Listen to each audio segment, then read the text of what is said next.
Halo semua, selamat pagi. Belum kapok juga ya tersesat ke channel saya. Ya, kali ini topik saya adalah tentang bagaimana menyajikan seminar hasil dalam sebuah sidang atau ujian skripsi. Nah, topik ini dipicu oleh beberapa mahasiswa saya yang nampaknya merasa kesulitan ketika harus menyajikan hasilnya, hasil skripsinya, hasil penelitiannya di seminar hasil. Mereka kadang-kadang sering bingung apa yang harus saya sajikan di seminar hasil, berapa jumlah slide yang harus saya tampilkan, lampirannya masuk atau enggak, dan sebagainya. Ya. Jadi video ini adalah sebuah tips singkat bagaimana kita harus menyajikan sebuah hasil penelitian kita dalam skripsi atau disertasi atau tesis dalam sebuah ujian sidang akhir. Mari kita simak sajian saya. Nah, inilah apa yang akan kita bicarakan pada pagi hari ini, yaitu bagaimana menyajikan skripsi di sidang akhir. Ya, kata skripsi di situ bisa diganti ya dengan tesis atau disertasi atau mungkin laporan penelitian. Nah, intinya kita menyajikan sebuah laporan penelitian kita di sebuah forum eh, laporan atau sidang akhir. Ya. Nah, yang pertama adalah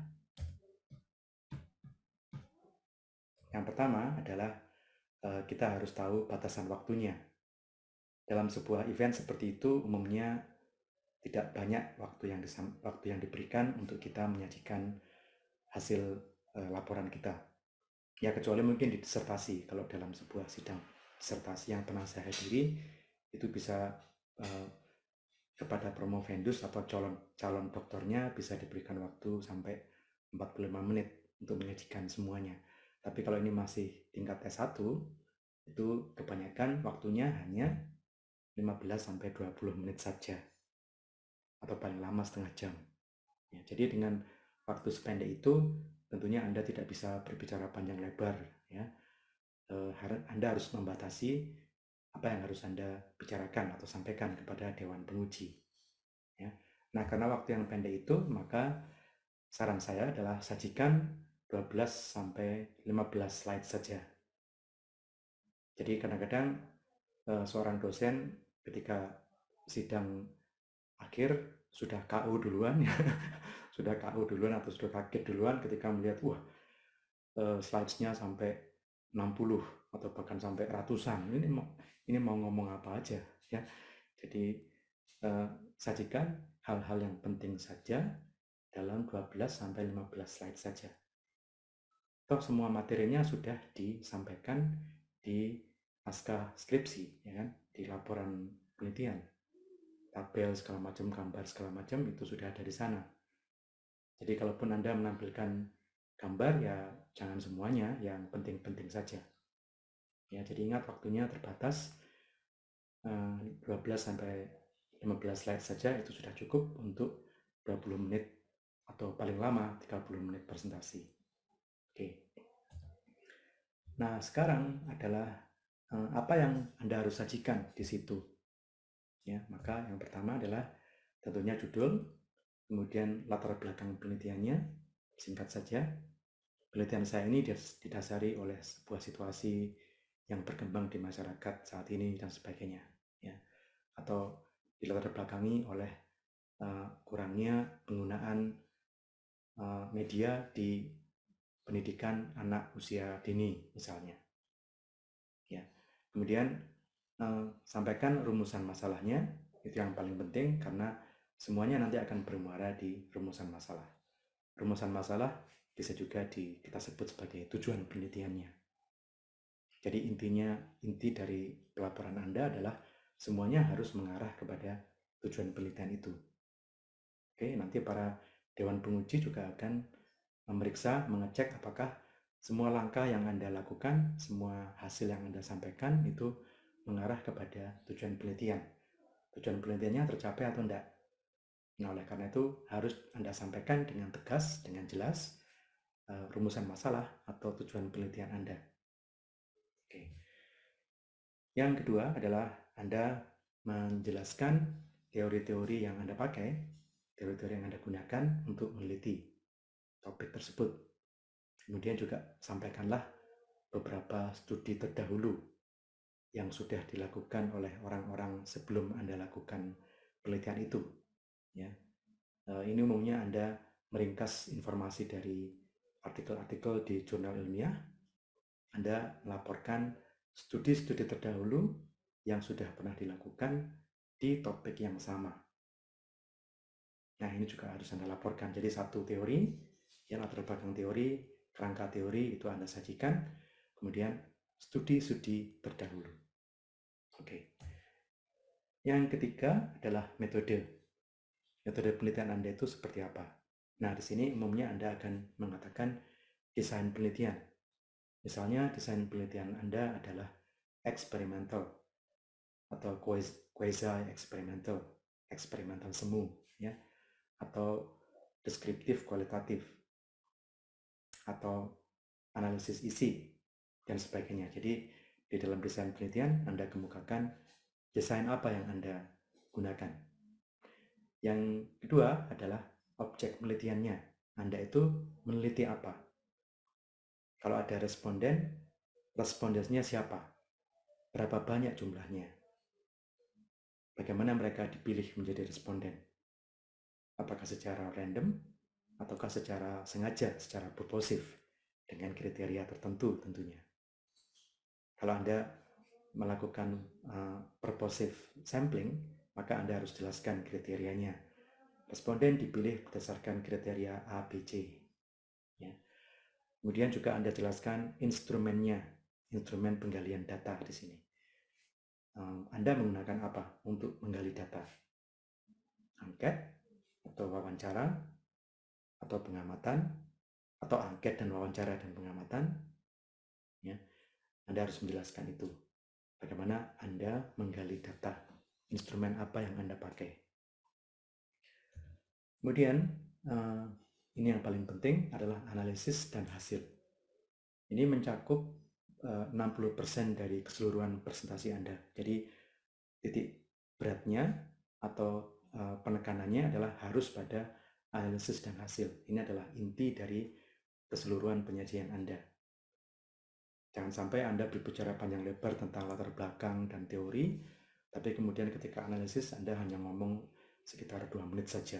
Nah, itu terbalik ya. Seharusnya yang mendapat porsi lebih banyak adalah analisis dan hasilnya. Ya, kira-kira 60% dari keseluruhan presentasi Anda. Nah, semua langkah analisis dan hasilnya sekali lagi Anda harus tujukan ke atau ajukan ke tujuan penelitian tadi. Tujuan penelitian atau rumusan masalah yang Anda sampaikan di bagian sebelumnya. Ya, kemudian Anda menyajikan hasilnya. Inilah hasil analisis saya. Ini menjawab rumusan masalah yang nomor 1. Dan berikutnya adalah hasil analisis yang menjawab rumusan masalah atau tujuan penelitian nomor 2 dan sebagainya. Ya. Nah, di sini penting untuk menyajikan keterbatasan penelitian. Karena penelitian Anda itu pasti tidak sempurna, Anda harus menyampaikan kekurangan-kekurangannya. Misalnya, instrumen penggalian data adalah instrumen yang saya buat sendiri. Saya tidak sempat melakukan validasi yang sangat ketat terhadap instrumen itu, misalnya seperti itu. Atau durasi penelitian ini idealnya adalah sampai 1 tahun. Tapi karena keterbatasan, maka saya hanya bisa melakukan selama 3 minggu saja. Ya.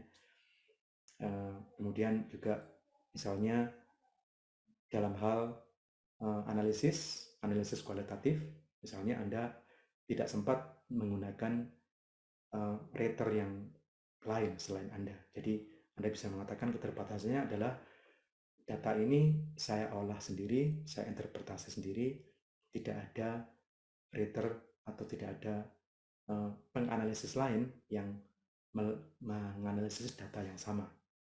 Itu juga termasuk keterbatasan ya. Di dalam sebuah studi kualitatif idealnya seharusnya ada lebih dari 1 orang, tapi karena keterbatasan waktu dan mungkin juga keterbatasan dana, Anda hanya menafsirkan data itu sendirian saja. Itu juga merupakan satu keterbatasan yang harus dilaporkan. Oke, jadi inilah yang disajikan, singkat saja, ya tidak lebih dari ingat tidak lebih dari 20 menit atau 30 menit paling lama, ya. Kemudian kesimpulan dan saran. Nah, ini juga penting karena setelah menemukan satu hasil, lalu saran Anda apa terhadap beberapa pihak? Ya, mungkin terhadap lembaga pendidikan atau lembaga sekolah yang Anda teliti, atau untuk mahasiswa, atau untuk pihak-pihak lain yang terkait dengan penelitian Anda. Jadi Anda kemukakan saran-saran itu. Ya. Sering saya lihat di beberapa forum ujian, para dewan penguji justru tertarik melihat pada saran-saran yang Anda berikan. Mereka justru bertanya di situ. Ya, jadi siap-siap Anda harus bisa melontarkan saran yang baik, yang relevan, yang terkait dengan hasil penelitian Anda. Ya, jadi inilah yang Anda sajikan pada satu sesi ujian akhir skripsi. Ya. Nah, kemudian tentunya sebelum skripsi Anda itu diuji, tentunya Anda harus memberi kesempatan kepada dewan penguji, kepada dosen penguji, dan dosen pembimbing untuk membaca naskah Anda. Ini juga penting ya. Maka naskah Anda itu harus Anda kirimkan kepada dewan penguji paling lambat 3 hari sebelum hari H, sebelum hari ujian. Ya, jangan sampai Anda mengirimkan naskah Anda itu jam 9 pagi, padahal ujiannya jam 11. Wah, itu cilaka itu ya. Itu artinya tidak memberi kesempatan kepada dewan penguji untuk membaca secara keseluruhan naskah Anda. Ya, ini penting. Kemudian juga, nah ini berkaitan dengan teknik penyajian. Jadi ketika Anda menyajikan, sajikan kalimat inti saja di slide PPT, bukan keseluruhan paragraf.